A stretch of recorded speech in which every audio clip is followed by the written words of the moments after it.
Eu vi uns números que a Hengli apresenta, né?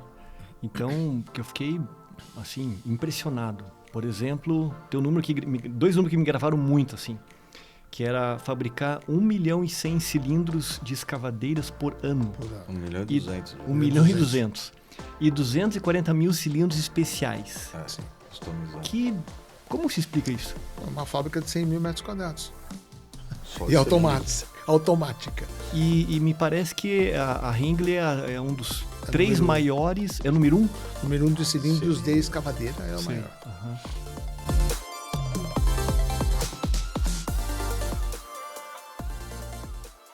Bem-vindos a mais um Spotflow Connect. E hoje nós temos duas presenças importantíssimas aqui na nossa mesa, que é o Mauro Barreto. Seja bem-vindo, Mauro. Obrigado. E o Rafael Crosta. Seja bem-vindo, Rafa. Obrigado, boa noite. São duas pessoas que têm muita experiência em hidráulica, né? O Mauro tem mais de 45 anos de experiência em hidráulica e o Rafa tem mais de 21 anos de experiência em hidráulica. Então eu vou começar pelo Mauro, a pergunta aí, Mauro. Ixi. Por que a indústria é tão conservadora e ela tem uma dificuldade maior de você mudar uma marca, por exemplo? Qual que é a sua opinião? Mudar uma marca, porque por ter poucos fornecedores, o cliente se acostuma com o atendimento, com o produto, e toda mudança é traumática para qualquer um. Isso é com hidráulica, com esposa, com tudo, com cachorro. Então, sempre foi assim, sempre vai ser. Não é só com hidráulica, isso com qualquer coisa. Hoje, com a tua experiência aí de 45 anos de mercado, você passou por várias empresas europeias, americanas, e agora está numa empresa asiática, chinesa, né? Qual que é a dificuldade hoje de você entrar no mercado? Durante muito tempo, nos últimos anos, a visão que o produto chinês era de baixa qualidade, barato de baixa qualidade. Isso já aconteceu na história, para quem lembra da história do Japão, que também, quando ele entrou, início da comercialização, industrialização, ele era considerado um fornecedor de baixa qualidade, e hoje é o que está. A China está no mesmo ponto, agora já passou desse ponto também. E vencer essa barreira do produto barato vagabundo não é tão fácil. Ficou a marca, né? Sim, sim. O que você acha, Rafa? Eu acho que o mercado brasileiro comprou muito marca, muito nome, muito famoso, quem é conhecido. Então, quem está consolidado se mantém. E quem está na linha de frente, às vezes tem medo de fazer alguma mudança. Acho que vencer esse paradigma, não é todo mundo tem coragem de mudar. Principalmente parte de engenharia, às vezes o cara está confortável em empresas grandes, né? Está confortável, tem uma situação, digamos, favorável. Para que ele vai arrumar confusão? Então, acho que quem tem que puxar mais isso é a parte de compras, né? E tentar reduzir custo. E é nisso que o pessoal está tentando mudar. Agora, a questão do chinês, né? Hoje, acho que a maior dificuldade realmente tem esse paradigma aí de mais de 10, 20 anos, porque eles, quando vieram para cá, quem trouxe produto de má qualidade, eles não tinham ainda uma tecnologia avançada. Sim. O que a China evoluiu nesses últimos 20 anos é absurdo. O que a gente teve lá o ano passado, no fim do ano, presenciou e viu a fábrica, as nossas fábricas, a qualidade, o controle. Eu acho que está em nível superior que está o europeu, que o americano hoje, não deve para ninguém.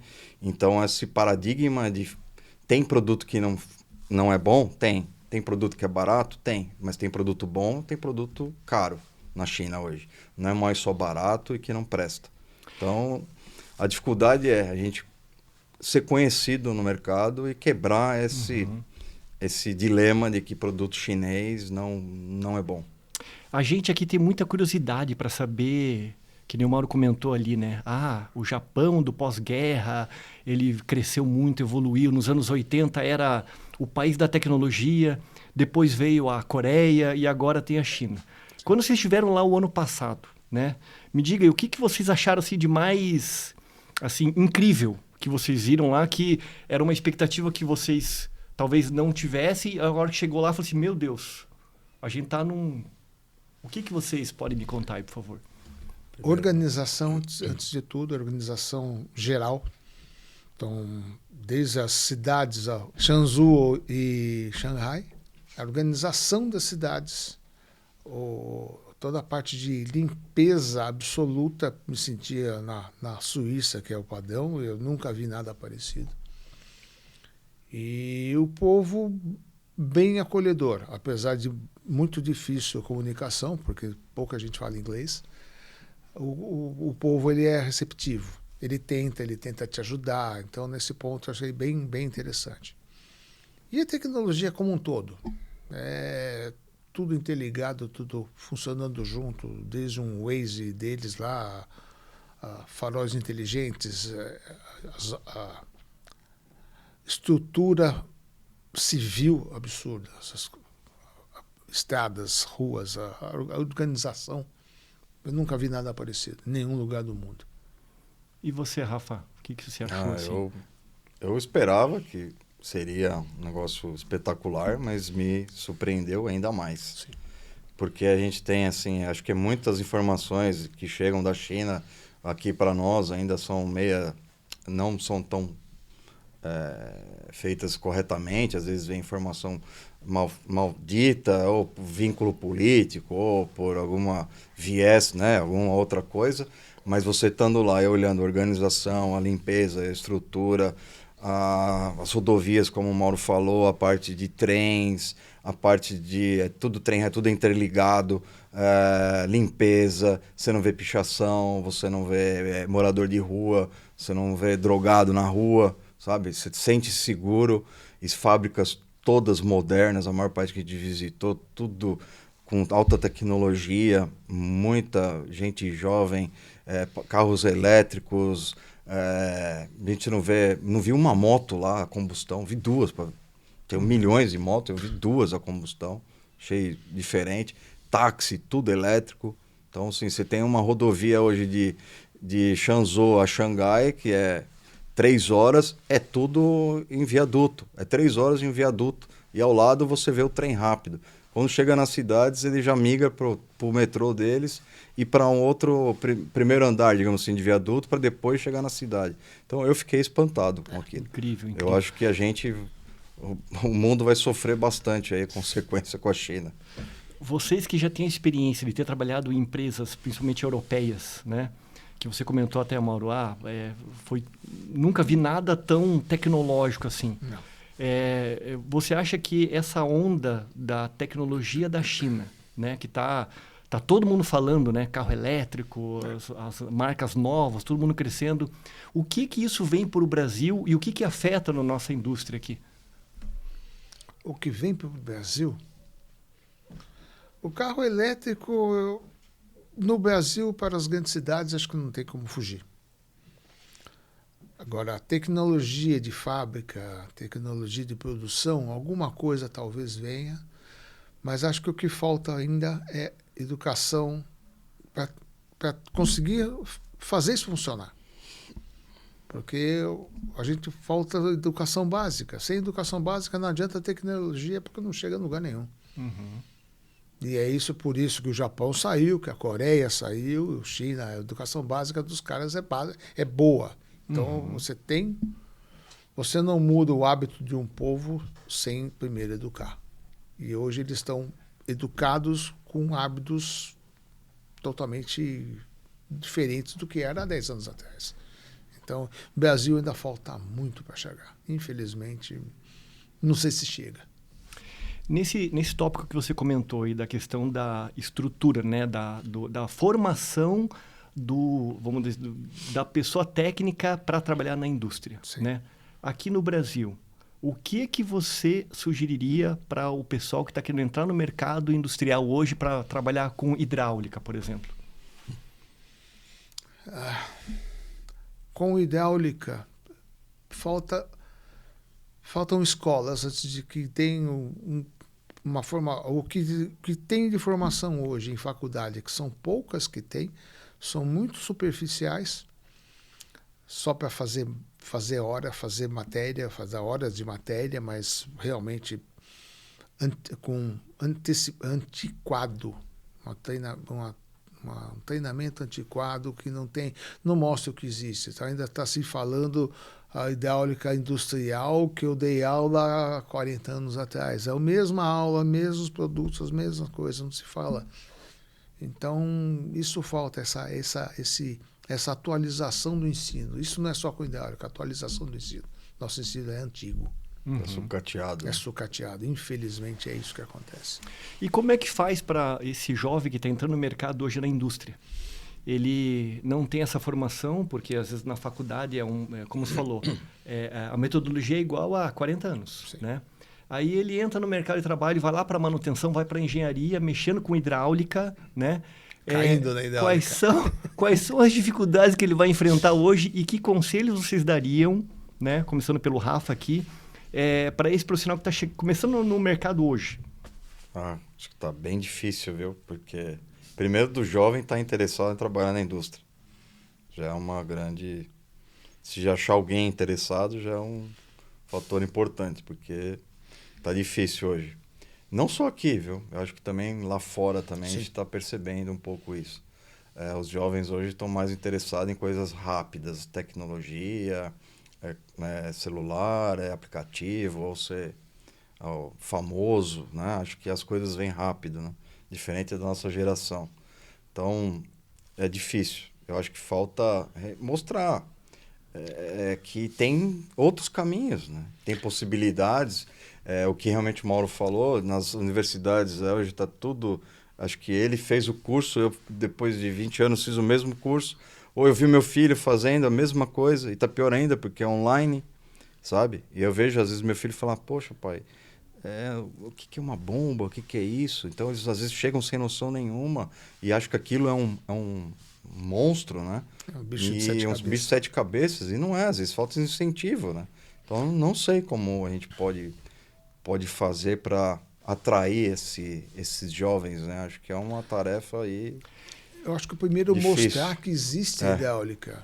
Uhum. Porque hidráulica hoje está em absolutamente tudo que você faz. É o carro, é o caminhão que passa na rua, é o cara que faz o buraco na frente da tua casa, para fazer a tua roupa, tem hidráulica para fazer o plástico que você toma, alguma coisa. Tem hidráulica em tudo. Só que ninguém sabe nem o que é. Não sabe onde usa. Algumas escolas técnicas ainda têm, porque o rapaz, a menina ainda tem contato com o produto, já viu alguma coisa. Mas 90% da população, você vai falar hidráulica, o cara pensa que você é encanador. Trabalho com água. Hidráulica é água, o que é que você faz? É porque não imagina o que existe. Não existe uma divulgação do nosso lado de hidráuliqueiro, vou falar assim, mas ao mesmo tempo não... falta informação e falta o que o Rafa falou. Hoje a grande maioria dos jovens não tem curiosidade.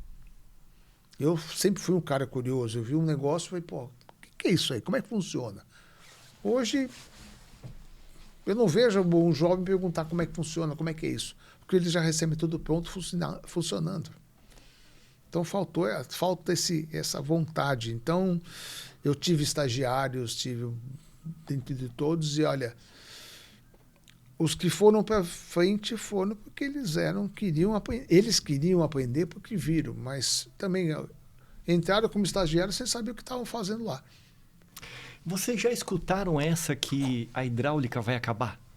Ouvi já, todo mundo fala isso. E qual que é a opinião de vocês? Hein? Nunca. Acho que não. Nunca. Não tem Por que não? A concentração de peso-potência é muito forte na hidráulica. Então, para sistemas de média potência, baixa potência, isso vai acontecer a partir de atuadores elétricos, motores elétricos, está acontecendo e vai acontecer. Dá alguns exemplos aí de média potência.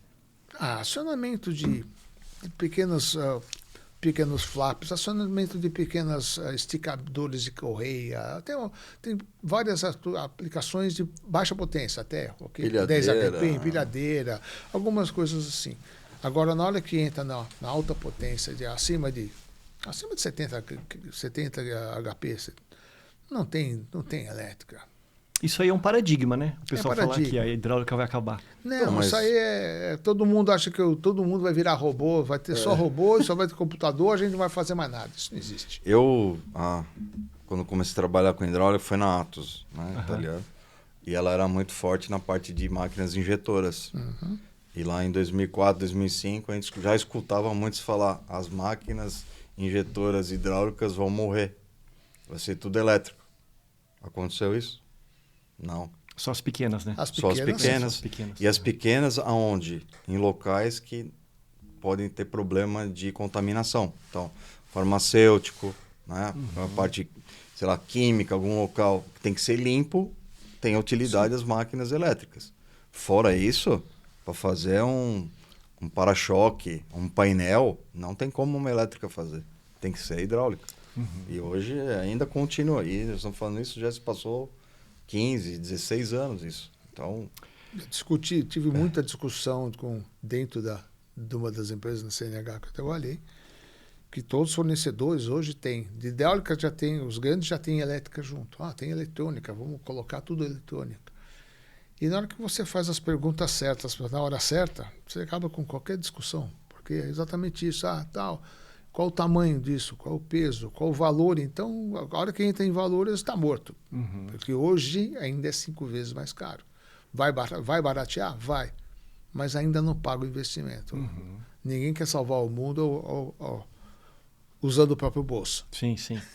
Quando a gente está falando um pouquinho agora vamos dizer, do histórico de vocês, profissional de vocês, né? Que você comentou que trabalhou numa empresa aí italiana de hidráulica. Comparando as fábricas que vocês já atuaram lá na Europa com a empresa que vocês trabalham hoje, que é a Hengli Hidráulica, lá na China, o que é que vocês viram assim que foi um negócio, nossa, chamou muito a atenção? A diferença da fábrica lá da Hengli na China para as fábricas lá na Europa, por exemplo. É outro planeta.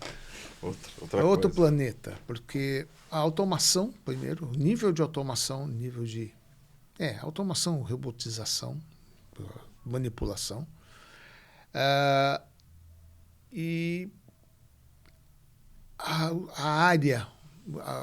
área livre, vamos falar assim, a parte de circulação de materiais e tudo mais. Você pega as fábricas europeias e americanas. Americanas, então, são muito antigas. Todas que eu entrei foram muito antigas. Atualizadas, mas antigas. Fábricas antigas, escuras. E as fábricas nossas são fábricas grandes, todas climatizadas, com espaço, com área livre de circulação entre as máquinas, que é um lugar mais limpo, mais clean. Falar assim. Nada apertado, nada apertado, caixa jogada. Sem cheiros. Então, você entra numa usinagem, numa área de usinagem sem cheiro de óleo. Isso eu nunca tinha visto. Não, mas tem, lá fora já tem, mas foi o que me chamou a atenção. Você entrar e, tem 100 máquinas cortando o metal e não tem cheiro de óleo, não tem aquele cheiro de óleo. Não tem aquela pulverização, óleo de corte, né? Aquele cheiro de óleo Sim. de corte. Não existe isso. Todas as máquinas com blower puxando aquele óleo, recolhendo lá de fora, com ciclones, recolhendo o óleo da névoa. Eu nunca tinha visto isso na minha vida. Então, essa parte de organização, eu não vi nada nenhuma. E olha, a gente pode todas. falar da Hengli, né? Que da a gente Hengli. visitou as fábricas claro, da Hengli. estou falando da Hengli. A Hengli, a metodologia dela é assim: o que tem de melhor no mundo? Quais são as melhores máquinas de usinagem do mundo? É a japonesa? É a europeia? Então, vamos por essa. Qual é o melhor sistema de qualidade do mundo? Quem aplicou? Tem o 5S lá do Japão, traz o japonês e implanta. Então, assim, tudo é bem pensado e tudo feito para ser o melhor possível. Então, a fundição, né? Toda automatizada, absurdo de você ver. A área de visitante passando uma fundição, você pondo a mão no corrimão e você não sujando a mão. Como isso é possível? Entendeu? É uma coisa absurda. E você olha aquilo e você fala, já andei em umas fundições aí que Nossa Senhora, né? Passei... Boca do inferno. Pouco... Lá não chega nem aos pés, cara. É totalmente diferente, né? Eu acho nunca que vi nada parecido. A Europa, assim, pelo que eu vi da outra empresa que eu trabalhei primeiro, ela ao longo dos anos ela deu uma evoluída, mas eu tive há pouco tempo lá, mas muitas fábricas na Itália ainda estão antigas, né? Alguns processos são ainda mais automatizados, mas tem muita coisa ainda antiga. A fábrica ainda não é tão limpa, não é tão organizada, não tem tanto robô. Então, por mais enxuto que eles sejam, eles não têm o volume de produção como tem lá na China. É totalmente diferente. Né? Uma coisa que se fala, sempre falou, a mão de obra chinesa é barata. Foi. Hoje a mão de obra chinesa não é mais barata, é um preço internacional. Só que você não vê chinês trabalhando. Aquela história nas fábricas, eu tô falando, estamos falando de fábricas modernas. Fábrica moderna, a relação de operador humano e robôs e automação é muito alta automação. Então tem pouca gente trabalhando. Você pega aquela fábrica imensa e tem pouca gente trabalhando. Está tudo funcionando, mas tem pouca gente circulando. É muita automação. Então, quer dizer, o salário já ficou segundo plano, porque eles não dependem do salário do cara. O cara pode ganhar bem, porque está tocando uma ilha de produção monstruosa. Isso você não vê tanto nos Estados Unidos, por exemplo.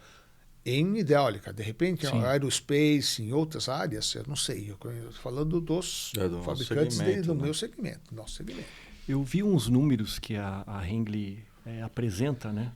Então, que eu fiquei, assim, impressionado. Por exemplo, tem dois números que me gravaram muito, assim, que era fabricar 1.100.000 cilindros de escavadeiras por ano. 1.200.000. 1.200.000. E 240 mil cilindros especiais. Sim. Customizado. Como se explica isso? Uma fábrica de 100 mil metros quadrados. Só e automática. E me parece que a Hengli é um dos três maiores. É o número 1? Número 1 de cilindros de escavadeira é o Sim. maior. Uhum. Ela e cilindros de grande porte também. Talvez, se não é maior, é uma ganhou o ano passado o Guinness Book, né? Fez o maior cilindro do mundo. Conta um pouco dessa história aí do Guinness Book e do cilindro. 15 de outubro do ano passado, eles ganharam, foi reconhecido pelo Guinness Book, o maior cilindro hidráulico fabricado no mundo. É um cilindro que ele tem 2 metros de diâmetro de êmbolo, 1,60 m de haste e acho que 21 metros de curso. Ele todo estendido chega a 50 metros. Então, pesa 385 toneladas. Que absurdo. Que foi aplicação fabricado é essa? em 6 meses. Em 6 meses? 6 meses. Tudo dentro da Hengli. Todo o tratamento da haste. A haste é um tratamento que é... O cromo e o níquel, ele não é banhado, né? Ele é depositado como se fosse uma solda, né? E deu uma tolerância, uma precisão em 21 metros de 0,02. Isso. O tubo foi fabricado em seção, fabricado internamente em setores, soldado, depois emendado. Incrível isso. Eu nunca tinha ouvido falar disso também. É incrível. A aplicação é uma barcaça, né? Que vai em rio, em mar, para fazer a fundação para torres eólicas offshore. Isso é uma das aplicações. Ou fazer a fundação e fazer a torre de, sei lá, concreto para ponte. Aí vai aplicar. Eu fico imaginando, e para testar um cilindro desse, né? A potência que você precisa para... 5.000 toneladas. O tanto de óleo que você tem que colocar dentro do cilindro para fazer ele movimentar é um absurdo. Não, eu andei fazendo um cálculo de volume de óleo, é coisa assim. Se 1 metro de cilindro de 2 metros de diâmetro, ele já leva quase 4 mil litros de óleo. Vezes 25, 4 mil vezes 25, são 100 mil litros de óleo no cilindro para estender totalmente ele. Uhum. Um fica pensando, fica meio fora fica fora da ele faz jus a entrar no Guinness Book como o maior cilindro do mundo mesmo. Não, e a unidade hidráulica são 9 bombas, um negócio assim. 9 bombas de 250 para tocar.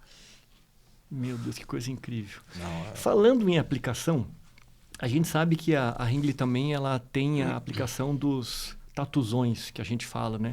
Fala um pouquinho, por favor, dessa aplicação aí. Hoje acho que 70% do mercado dos fabricantes chineses de Tatuzão, a Hengli fornece todos os cilindros e a maior parte das unidades hidráulicas, porque às vezes, quando ele é transportado para outros países, dependendo da distância, não vale a pena eles transportarem, ele vem todo desmontado, então não vale a pena eles trazerem a unidade hidráulica. Aí acabam fazendo a unidade no local. Mas que nem aqui no Brasil, no metrô, lá em São Paulo, na linha verde que estão fazendo, a gente visitou lá um pessoal nosso, visitou o Tatuzão operando e lá tinha todos os cilindros da Hengli, o pessoal trabalhando lá. Então, essa aplicação a gente domina a parte de hidráulica, né, de cilindros, com certeza. Como que funciona o Tatuzão ali para ele fazer a operação lá? Basicamente é o princípio da minhoca. O que é isso? Você tem uma cabeça rotativa que vai cortando vai cortando a rocha e vai sendo empurrada para os cilindros para cortar. Quando ela avançou uma determinada distância, todo o corpo, toda a unidade, ela é puxada e enquanto ele está fazendo a parte de cortando o buraco, atrás ele já está colocando os segmentos de concreto. Então, a hora que o segmento está montado, daí ele anda mais um pouquinho, daí coloca outro segmento, quer dizer, de segmento em segmento, correndo atrás da cabeça dela. Ela é empurrada, cortou, daí todo mundo puxa de novo. Esses cilindros, eles têm alguma fabricação, execução especial para ele durar mais? Porque imagina dar um problema lá no meio do exercício, do trabalho.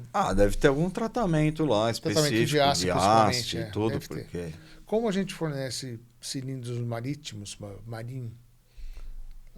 nós temos aplicação, nem eu conhecia a aplicação do cromo, nossa tem uma norma N4, que eles chamam, que é o subsea mais agressivo. Então, esse cilindro aguenta qualquer coisa. O subsea é um cilindro que ele está dentro do mar. Para trabalhar debaixo d'água até não sei quantos mil metros lá. Então, nós temos essa classificação.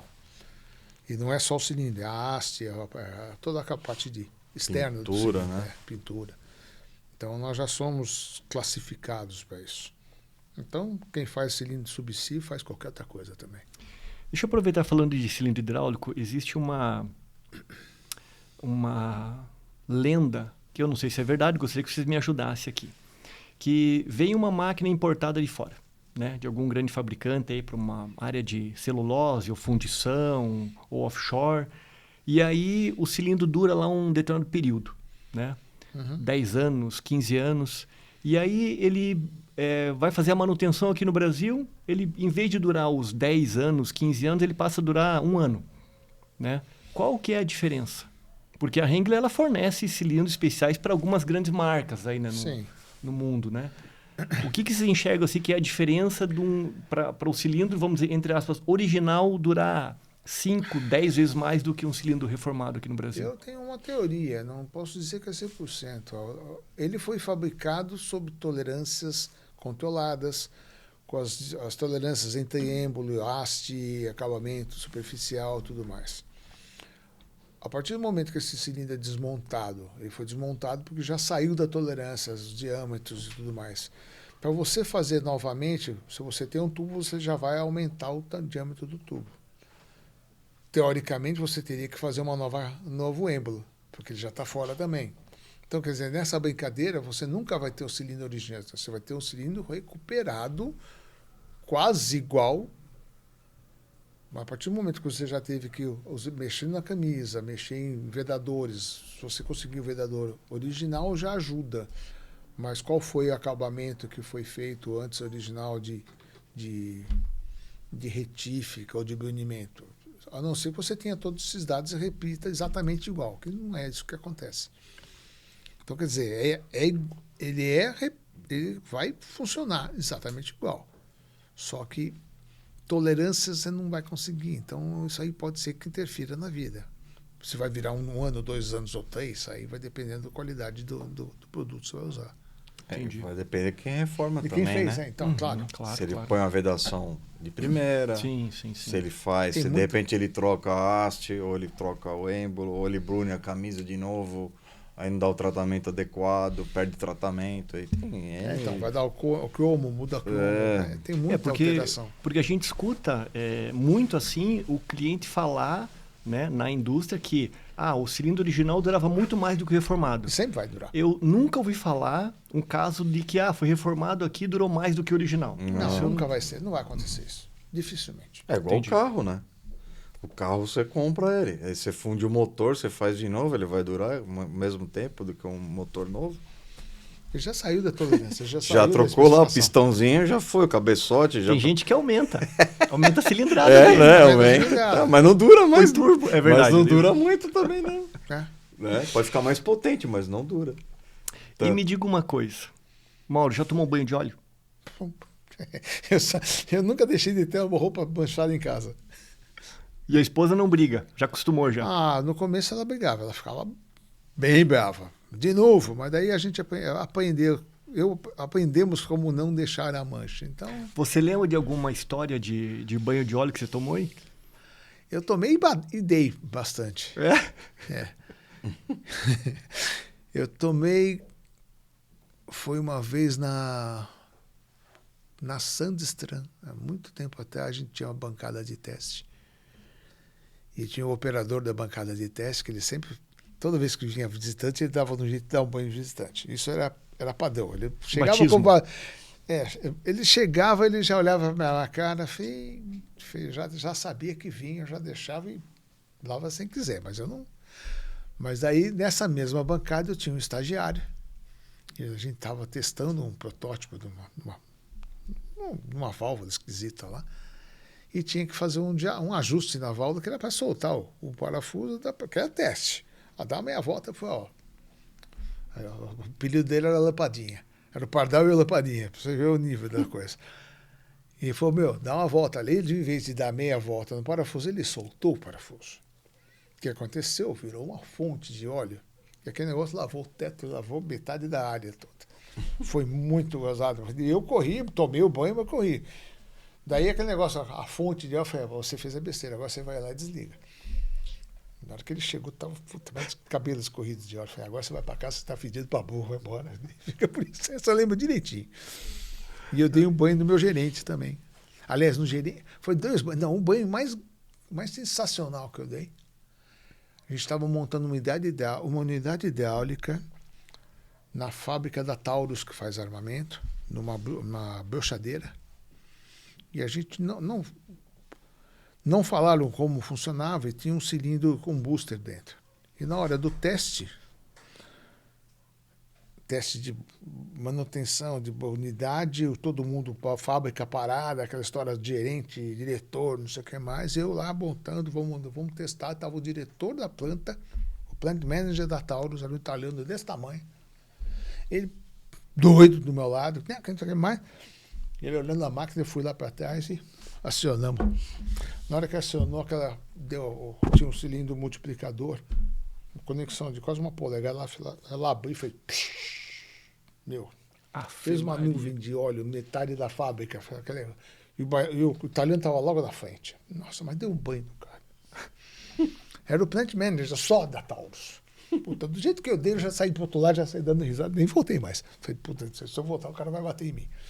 Essa ficou assim... Falei, pô, banho de vocês. Eu não sei o que aconteceu, mas não vou ficar aqui para me esperar. Essas 2 foram sensacionais. Eu nunca mais esqueci. Isso faz Eu era estagiário ainda. Aff, Maria. Depois tem outras, mais um monte de... Mas essas 2 ficaram marcadas, assim. Ô, Rafa, e você? Perrengue lá na China? Perrengue na China? Passou algum? Porque lá tem uma dificuldade, por exemplo, de comida, né? Cara, mais comida, sim, mas... Perrengue não muito, mas de se sujar de óleo também não muito, porque eu sempre fui mais a área de comercial, mas sempre na estrada, mas não tanto assim na hora de teste, essas coisas. Mais gafes que eu cometi foi outros tipos de gafes. Falar coisa que não devia para cliente, no momento errado. Mandar e-mail errado. Encaminhar e-mail que não deveria ser encaminhado. Pegar um cliente num dia não muito bom, ele ligar pro chefe e pedir para mandar eu embora. Sim. Né? Coisa... Bom, é várias aquela história, né? histórias, bastante histórias, mas A história não falta. estrada, muitas coisas, Não mas falta. na China mesmo, eu acho que perrengue é mais... A gente comeu 1 hora para conseguir comer uma pizza no Putz, No- no- conseguir comprar uma pizza Hut, né? Pizza Hut. Com tudo, foi quase 1 hora para a gente Quase conseguir 1 hora pra conseguir comer uma pedir Pizza e Hut, conseguir né? comer. Mas por causa da comunicação. Comunicação. E também no hotel lá. No hotel, eu gosto de uma cervejinha, né? E aí eu cheguei no hotel, e um hotel internacional, Sheraton, mas ninguém fala inglês. Nem a... Então a menina da lojinha de conveniência não falava. Aí a cervejinha lá, peguei a cerveja, fiz pra ela, né? Cerveja, uma aqui, né? É pra pagar, e é tudo celular, você não consegue no cartão nada, é pelo aplicativo. Putz, e pra mim conseguir falar com ela, consegui pagar. E depois pra abrir? Eu falava, preciso abrir. Ela, abri. Aí ela conseguiu pegar um lugar, abriu. Aí primeira vez. Depois eu ia lá, todo dia. Quando eu chegava lá, eu já vinha com o abridor, já dava pra mim o abridor. Quer o abridor? Chegou o bebum aí. Chegou o cara. Já sabia pra que é. Também era o único que não era chinês, né? Falar, se viesse um gordinho, barbudo, sem ser chinês. Panda. Pegando uma cerveja, vamos dar um abridor pra ele logo, né? Então, mas só isso daí, mas de resto a comida lá, um pouco, pra mim, foi meio... Comi um espetinho de aorta de boi achando que era de lula, mas do resto dá pra encarar um pouco. Deu. Se ninguém falar nada, vai comer achando que é lula mesmo.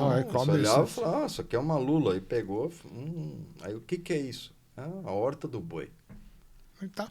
Tá parecido, Dá licença, né? vamos embora. Aff, Maria. Mas- Gente, e falando um pouquinho assim da hidráulica industrial para os próximos anos, né?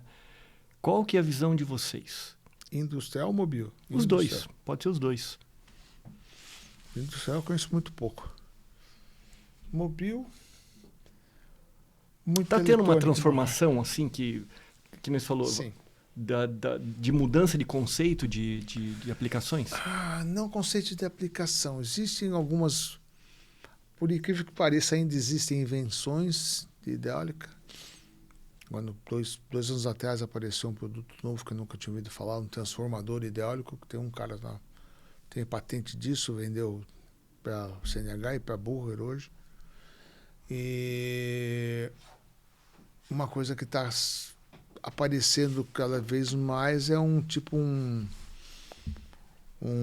common rail hidráulico. Que tem um motor como um motor diesel. Você tem uma linha de pressão, uma linha de retorno que alimenta a máquina toda. E eu não tenho centrais hidráulicas, eu tenho uma linha de pressão, uma de volta e em cada atuador você tem um sistema independente alimentado daquela linha. Isso é um negócio que está pegando, estou vendo mais aplicações bem interessantes. Em mobil. Na industrial, no fim, vai acabar aparecendo um pouco. É o que eu vejo mais. E muita automação, né? Muita eletrônica, muita sensorização. E isso, pelo menos na área agrícola de grande porte hoje, todas as máquinas são muito mais automáticas do que qualquer Tesla da vida. É muito mais automação do que a pessoa imagina. E quando para? E quando dá problema? Como é que a gente já tem estrutura aqui no Brasil para... Os grandes consumidores, as grandes fazendas, eu não vou falar, os grandes grupos industriais agrícolas, quer dizer, essas usinas, as grandes fazendas, esses caras têm manutenção, pode-se dizer boa. Sempre tem o cara que mexe com a eletrônica, porque eles já estão nisso há pelo menos 10 anos já vem vindo isso. Então eles já têm técnicos formados por eles mesmos, formados eu não sei aonde, que conseguem fazer muita coisa bem feita. Mas treinamento na raça ou com o fabricante da máquina. Mas hoje as grandes fazendas conseguem. Os pequenos produtores ainda dependem do dealer ou depende de alguém que atende a região e tal. Mas falta gente, claro. Falta engenheiro, falta técnico, falta apertador de parafuso, falta tudo hoje. Não tem. Entendi. E você, Rafa, o que você acha principalmente assim, você conhece um pouco mais da indústria, né? Na indústria, o que você acha que tá tendo essa transformação assim na hidráulica? Eu acho que, sim, sempre é o mesmo, né? Acho que tem que aparecer algo diferente. Então, acho que a gente, aqui, a Hengli, junto com a Spotflow, vamos tentar fazer algo diferente, né? Do que todo mundo faz. Hoje, ou o cara vai no grande dealer lá, no grande nome, Rexroth, ou no nosso caso industrial é mais a Rexroth, fica amarrado aqui, amarrado à rede de distribuição, não tem às vezes um atendimento, um suporte, ou ele vai buscar os grandes dealers aí que trazem várias marcas, multimarcas, que às vezes o cara não tem uma equipe técnica, não tem atendimento, ele só quer vender peça pela internet. Então acho que esse atendimento, só mais no usuário final, que vai lá alguém que possa ajudar ele, resolver o problema, atender ele no tempo hábil, resolver o problema, vai conquistar o mercado. Né? E tendo um produto de qualidade, com preço competitivo e o prazo, é aí que acho que está o X da questão. E acho que é aí que a gente pode fazer essa diferença. Qual que é o plano da Hengli aqui para os próximos anos no Brasil? Então, a Hengli quer vir mesmo, fincar o pé dela no Brasil, não quer vir naquela onda como veio os chineses anos atrás, o mercado caiu e vai embora. Não, ela não é desse planejamento, ela está indo cada vez mais para o mundo, desde 2017 para cá ela está indo cada vez mais fora, foi Estados Unidos, foi Japão, México, agora Brasil desde 23. Então, o plano agora é se consolidar no Brasil, a gente já está indo para o 3º ano. Esse ano ainda nós vamos ter a nossa estrutura no Brasil, já estamos em fase de fechar o local já para aquisição, para compra. Vamos ter um estoque inicial, assistência técnica, plano para daqui 1 ano, 2 anos começar a iniciar alguma produção, óbvio tendo a demanda do mercado e seguir. Então, o plano da Hengli hoje é local. Então, tanto está desvinculando tudo, ser só China. Então, México, a planta está sendo amanhã feito a cerimônia oficial de abertura. Vai ter diversos importantes clientes lá e nível alto de direção acompanhando isso. Acho que vai ter mais de 180 convidados da CNH, Caterpillar, John Deere, todo esse pessoal, a GCO. E lá vai ter toda a linha de fabricação, o único lugar fora da China que tem toda a linha de produto, e já estão pensando em ter a fundição também, para ficar cada vez mais independente de China. E o Brasil, o próximo passo é vir para o Brasil e ter essa estrutura no Brasil, consolidando o time, montando cada vez mais um time melhor, formando a rede de distribuição, consolidando o nome no mercado, investindo em feiras, treinamento, em parceiros, né, com capacidade e com vontade de querer desbravar esse mercado junto com a gente. Como é que é esse relacionamento, assim, essa diferença cultural entre o chinês e o brasileiro, assim, vocês podem contar para nós um pouquinho dessa história? A diferença, por exemplo, que vocês trabalham já com americanos, com europeus e agora com o chinês. Conta um pouquinho essa diferença cultural aí. O chinês, ele é muito metódico, ele é técnico, ele tem a formação técnica, mas por ser muito metódico, ele depende muito da cadeia de comando. Ele é muito dependente da cadeia de comando. Então, quer dizer, ele tem a hierarquia muito forte. Isso que deu para perceber até agora. Então, o chefe é chefe, o chefe manda, ele não pede, ele manda. Ele tem, então, é o jeito chinês de ser, ele trabalha assim. Então, essa é a grande diferença que eu sinto do europeu, do americano, que é o mais... Nós somos mais ocidentalizados. Eles já são uma cultura oriental, que o Japão é assim, acho que a Coreia também é assim, essa parte de hierarquia. Então, isso dá... Você tem que saber como fazer, como lidar e como conseguir as informações. Você tem que ter o canal certo, tem toda uma... Os meandros do trabalho são diferentes do que eu já vi. Mas na hora que eles pegam o caminho da coisa, daí eles são muito rápidos. Muito rápidos, muito agressivos no que faz. Então, quer dizer, tem o lado que demora para pegar, mas depois que pega, ninguém segura mais. É o Darkstar, demora para sair, mas na hora que ele sai da frente. Então, é exatamente esse pegar o momento que a gente está, esse ano é nosso momento e está vindo rápido. Essa que é. Sim, concordo com o Mauro falou, e assim, a grande dificuldade nossa é a língua. É entender, né? Por mais que tenham chineses que falam bem o inglês, a comunicação ainda às vezes é um ponto-chave, né? Você tem que entender, a cultura deles é totalmente diferente da nossa, né? Eles são mais rígidos, né? Tem um respeito muito grande ainda, existem lá por pessoas de nível superior, né? Então o jovem lá respeita muito o seu superior. Às vezes aqui a gente não vê isso, ou na Europa a gente às vezes não vê, né? Já está mudando bastante. Uma coisa que eu posso dizer eu fiz negócio com italiano, com alemão e agora com chinês. De todos eles, assim, eu achei o chinês, eles são muito corretos, eles querem fazer tudo certo, eles não querem fazer nada fora da casinha, tudo bem organizado, tudo bem... eles checam a informação. É isso mesmo? Eles têm certeza? Eles vão. Então, e eles vêm com tudo. Eles não negam dinheiro, eles não negam investimento, eles vêm com tudo mesmo. Coisa que, assim, às vezes lá, né, o italiano, eu ponho assim, como se fossem investidores, né? Então, acho que o europeu está mais para um cara da poupança. O americano, talvez um cara de uma... startup, uma LCI, desse. E o chinês é bolsa de valores. Eles são doidos, eles vão com tudo. Ele investe primeiro e depois, como é que vai pagar? A gente dá um jeito. Já o europeu americano, ele investe, do retorno ele passa a reinvestir. O chinês, ele investe, ele põe o dinheiro na frente e depois a gente vai buscar. Que nem, né? É a grande diferença. Tive 2 oportunidades. Foi uma primeira aí com o europeu, que veio, tentou fazer, mas não fez a estrutura certa, tal. Acabou não dando certo. Depois tive uma segunda oportunidade de novo com outro europeu. Recolheu, porque era a época da pandemia, veio e também eles não... Mesmo perfil de não querer investir. E com eles, não, vamos. Fez. Fez. Abriu empresa, já fez CNPJ. Falei, nós temos que estar na Grishow. Vamos fazer a Grishow.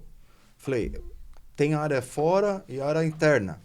Onde ficam os nossos principais concorrentes? Falei, fora. Então vamos fazer fora.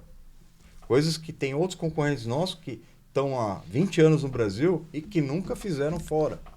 Eles na primeira vão fazer fora. Então eles são muito agressivos, né? Isso putz, cara. E eles vão atrás mesmo. Então, a agressividade deles é muito forte. Eles são loucos por trabalho, trabalha 24 horas. Nosso chefe é mais louco ainda, que trabalha 34. 34. E, cara, é diferente, é outro nível. E a gente tem que saber dosar isso, né? E eles entendem a cultura brasileira aqui? Porque tem uma diferença grande, né? Entender, talvez eles não entendam, mas eles têm que aceitar. Não tem jeito, né? Porque... Eles já estão nos Estados Unidos, que também já é diferente daqui, mas aí também é diferente deles. Então, quer dizer... não já tem vivências, né? Na Europa, nos Estados Unidos. Sim. Então, o Brasil se fosse, acho que a primeira vez deles fora da China, sendo Brasil, talvez o choque seria maior. Aí é choque. Está todo mundo mais louco que já está. Mas como eles já estão vindo, né? Já foram para a Europa, depois foi para os Estados Unidos, depois o México. Então o México é muito parecido com a gente, né? A parte de organização, a parte para desorganização, né? Como que funciona o país, né? Então eles meio que já estão meio descolados, com o que pode acontecer fora da... E eles têm um suporte muito bom aqui também, porque eles são muito organizados, eles se conversam muito. Eles têm empresas aqui chinesas que estão mais de 12 anos no Brasil, que só dão consultoria para empresas chinesas que vêm para o Brasil, que dão toda a assessoria para eles, jurídica, fiscal, contábil, de tudo, da RH. Então, Um chinês consegue vir para o Brasil, montar com essa empresa, montar a empresa dele e iniciar com confiança mais ainda, porque tem um chinês que já transmitiu tudo, já falou a mesma língua, então facilita bastante o caminho. É a organização. Eles são muito organizados nesse ponto. Nesse ponto, Nós estamos vendo aí, né? Evasão de fabricante chinês de carro. Né? Uhum. Tem a Chery, BYD agora, a GW, Wall, a GAC aí agora vindo forte. Vai vir mais, né? A Zeekr. A Zeekr tá. Os caras vão vir, cara. A China hoje não chegou num ponto que ninguém segura. Pode espernear quanto quiser. Já foi. Agora é saber conviver. Uhum. Porque não vai dar para segurar, já foi. Eu acho que em 5, 10 anos eles não vai ter ninguém nem atrás deles. Não vou ver mais ninguém atrás. Eles estão falando um negócio diferente, né? Por exemplo, um carro. Então, um carro hoje, você pega um carro europeu, mais ou menos, 140 mil reais, um carro que tem freio de mão aqui, mecânico, ar-condicionado analógico, né? Outras coisas você fala, mas é um europeu, tá aqui há anos, aguenta, 140 mil. Aí você vai num carro chinês, maior, tudo elétrico, acabamento fantástico, 136 mil reais. Mas aí é o que acontece que a gente comentou no início da nossa conversa aqui. Né? Na indústria também, o pessoal às vezes é conservador e está usando esse carro vai começar alemão, sim, que ainda né, tem... vai abrindo caminho. Tem preconceito? Tem, mas o pessoal está abrindo o olho, tá vendo? Poxa, por que eu posso? Não vai ser todo mundo? Não. Mas tem cara ainda que vê e fala, por que eu mesmo, tá? Por que eu fui pegar um carro desse? Porque é europeu, que está há anos no Brasil, tem fábrica. Mas, cara, não me dá o conforto que eu posso ter num outro carro porque é chinês só. Sabe porque é chinês que eu não vou? É que a pessoa fica pensando, é valor de revenda, valor disso, valor disso. Cara, mas eu tenho que pensar no meu conforto no meu dia a dia. Se eu posso ter um negócio melhor nesse momento, com preço melhor, ou um pouco mais, com um carro bem melhor, por que não? Aí você começa a perguntar. Isso para carro serve, não é só carro, né? Sim. Substitui carro por qualquer outra coisa. Isso vai jogando, né? Sim. Para tudo, né? Segue de exemplo. Antigamente, quando falavam da tecnologia, carro, antigamente, quando veio injeção eletrônica. Não, carro carburador, injeção eletrônica, nem você tá louco. Essa porcaria para, ninguém mexe. Essa porcaria vai parar, onde você vai conseguir? Não pode pegar nem no tranco. Cadê o carburador hoje? É só para colecionador, né? Mas quem trabalhava, que mexia com carburador, morreu de fome. Verdade. Entendeu? Não dá para parar a tecnologia, isso não existe, ela já vem, vai. Agora é saber quando usar ela na hora certa, né? Agora é tudo eletrônica, agora é tudo AI, é tudo robô. Não é bem assim. Tem que saber, tem a hora certa, dosar. Tem muita coisa para fazer? Tem. Vai fazer? Vai. E vai faltar, ainda falta muita coisa, porque nós não vamos ver. Bom, a conversa está muito boa aqui. Eu queria, para encerrar, eu costumo fazer essa pergunta assim, imagina que vocês pudessem dar um conselho pro Mauro, que está começando no mercado, pro Rafa, que está começando no mercado, hidráulico, lógico, né? Que conselho que vocês dariam hoje, depois de toda essa experiência que vocês têm de vivência aí na indústria, no mercado? Hoje, para o jovem que está na cidade fazendo TikTok, se ele quiser realmente trabalhar com a indústria, trabalhar na hidráulica, a primeira coisa, ele tem que sair dos grandes centros. Ele tem que trabalhar fora dos grandes centros, que é onde acontece a agricultura, a construção, a indústria, porque os grandes centros hoje são business, são papel, eletrônica, você TI, tudo bem. Agora, qualquer outra coisa industrial tem que sair de lá. Eu vejo muito jovem formando faculdades, grandes faculdades nas grandes cidades e querendo morar lá dentro, ele vai virar TikToker ou vai ver TI o banco, porque não vai trabalhar na indústria. Então, tenha coragem de sair de casa e procurar alguma coisa o mais longe possível de casa hoje. Porque vai criar vontade de brigar, vai aprender a brigar e aprender a viver por si mesmo. Hoje o jovem pode se dar o que ele quer morar com os pais até 30 e poucos anos, não paga a conta, e tem o carro do ano e vai viajar, fazer um ano de, como é que é? Imersão, não, sem fazer nada. Então... Mochila.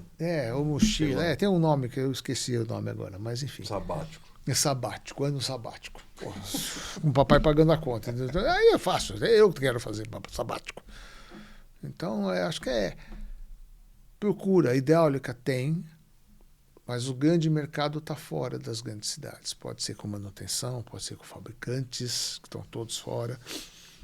E saia das grandes cidades. Tem cidades maravilhosas fora dos grandes centros. Estado de São Paulo, Paraná, Santa Catarina. Tem cidades boas que você pode morar, ter uma condição muito legal de trabalho, ganhar bem e ter uma condição de vida e não sobrevida ou subsistência numa cidade grande, que é o que a molecada está fazendo hoje. Mas eu saio todo fim de semana. Tá bom. Cada um é um. E você, Rafa, que conselho se daria para o Rafa que começou lá 21 anos atrás? Se eu pudesse voltar e falar um conselho para mim. Isso. Cara, aqueles sempre falam, se o conselho fosse bom, ninguém dava, vendia, né? Mas, eu acho que eu teria feito outras escolhas, né? No momento. Se eu pudesse voltar com o que eu sei hoje, né? Acho que na minha carreira tudo foi acontecendo assim, não foi escolha, né? Foi aparecendo para mim, né? Foi meio me conduzindo para onde eu tô, né? Porque na verdade quando eu entrei na faculdade, o meu sonho era trabalhar em montadora, mexer com carro, automobilística. Eu era só apaixonado por carro, né? Por Fórmula 1. Então eu fiz a FEI, queria fazer mecânica automobilística para ir nesse mercado. Aí eu comecei a iniciar, graças a Deus meu pai me deu essa condição de poder estudar, né? Coisas que o meu filho eu estou conseguindo também fazer. E comecei. E aí eu estudava durante o dia, né? A FEI não tinha na época noturno. E aí depois, quando eu comecei a procurar estágio, aí eu comecei a ver algumas dificuldades. Tem aí um conselho que eu daria para mim mesmo. Faça inglês, fala inglês, que minha mãe bate em mim. Comecei a perder muita coisa na época, entrevistas, eu ia para fazer manutenção ou para projeto e nunca pensava em vendas, né? E o meu pai, ele sempre foi um comerciante, apesar ele mexia com bota ortopédica, sapato ortopédico, e ele vendia isso. E ele tinha uma bela de uma lábia italiana, vendia bem. E estava no meu sangue. E eu lutava contra, né? Isso. Eu achava... Tinha vergonha, né? Coisa do jovem. Eu tenho vergonha, não atendo o telefone. Eu fujo, né? Tenho pavor. Então tinha um pouco isso. E aí... Aconteceu o quê? Tava namorando na época. Aí a minha namorada, hoje minha esposa, ficou grávida. Eu falei, opa. Agora mudou o cenário, né? Não sou mais aquele menino fazendo faculdade de bermuda, né? O papai pagando a conta, né? Agora eu vou ter alguém responsável vou ser responsável por alguém, né? E aí já foi um baque. Eu falei, não, na época a automobilística estava meio em crise e tal, não conseguia, só portada. E fiz entrevista que nem louco. E aí quando surgiu a oportunidade, aí eu fiquei minha filha tinha 3 meses, foi quando eu consegui meu primeiro estágio. E foi aonde? A área de vendas. Que eu falei, não, eu não vou poder escolher. Tem que ser, é o que tem. E eu fui. E aqui eu tô, hoje. Me encontrei, nunca mais saí da área de vendas. Bichinho de vendas mordeu, né? E, cara, eu não me vejo, nunca ia me ver hoje numa manutenção ou numa sala presa fazendo projeto, porque não é o meu perfil, né? Eu sou muito inquieto, eu preciso estar na rua, preciso estar... viajando, né? Então não consigo isso. Então eu acho que isso, muito pessoal que faz entrevista, parte de RH, de tudo isso, se percebe, vê que a pessoa tá fazendo entrevista, que não tem o perfil dela, pô, dá um conselho, fala, ó, não segue esse caminho que não é o teu perfil. Vai procurar isso, fala com alguém nisso. Acho que seria legal. Eu perdi quase 2 anos, né? E poderia ter feito outras coisas, né? Então, eu falo isso muito para meus filhos, né? Vocês têm que ver o que vocês gostam, o que vocês acham melhor. E independente do que vão falar as pessoas, às vezes, não, eu não gosto dos telefones, mas você não sabe. Às vezes você vai gostar, né? Você tem que provar e ver onde você se encaixa no mundo, né? Então, eu demorei muito tempo para ver onde eu me encaixava, né? E aí depois eu fui afoito, né? Sempre fui afoito. Porque aí veio a filha, agora eu quero casar, agora eu quero uma casa, agora... Aí depois veio outro segundo filho, agora eu tenho uma empresa, eu tive empresa. Agora veio o segundo filho, aí eu aceitei a proposta doida da Itália, de não sei o quê. Sempre foi tudo doido, né? E aí quando eu fui acalmar um pouco, foi quando eu fui parar na IDAC. Né?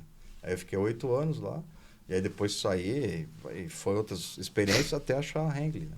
Então, assim, hoje se eu pudesse voltar atrás, eu ia falar para mim, cara, escuta um pouco o seu interior, vê um pouco, não fique só focado naquilo que você acha e vê o que está dentro de você que pode ser o caminho. Onde seu perfil se enquadra, né? Onde que você se encaixa, né? Pensa assim, eu inquieto desse jeito, eu não paro de falar, imagina eu numa mesa parada, não tem como ficar. Tu sabe, Rafa, que você falou, eu me vi no que você está falando aí. Porque quando a gente fez, na época de formando de faculdade, todo mundo falava para mim, Fábio, você vai ser do comercial, você vai ser vendedor. Eu falei, não, eu vou ser engenheiro. Eu levei uns 3, 4 anos para assumir que realmente eu era o cara do comercial. E por incrível que pareça, a gente vê assim, ó, que falta gente técnica no comercial. Falta, sim. Né? Falta engenheiro, falta foi comercial. Foi par, comercial técnico. Era o engenheiro que vendia. Não foi vendedor que era engenheiro. Mas quando a gente vai fazer, entrevistar um pessoal novo, normalmente a tendência é o pessoal negar o comercial. Eu quero trabalhar numa automobilística. Isso. Sim. Vai cair a ficha só depois. Vai apanhar, né? É isso. Eu comecei e assim, a base da engenharia, nos ajuda hoje a vender o produto. É verdade. E o carro, no final, eu gosto de viajar, gosto de dirigir. Então, faz parte, né? É uma ferramenta. Então eu uso o carro para dirigir, adoro, e a parte técnica para vender. Gente, olha, a conversa sensacional. Agradeço demais a presença do Mauro e do Rafa aqui, né? Uma oportunidade ímpar de a gente trocar experiência, assim, foi bem bacana. Eu que agradeço. E agradecemos a mais um Spot Flow Connect. Até a próxima.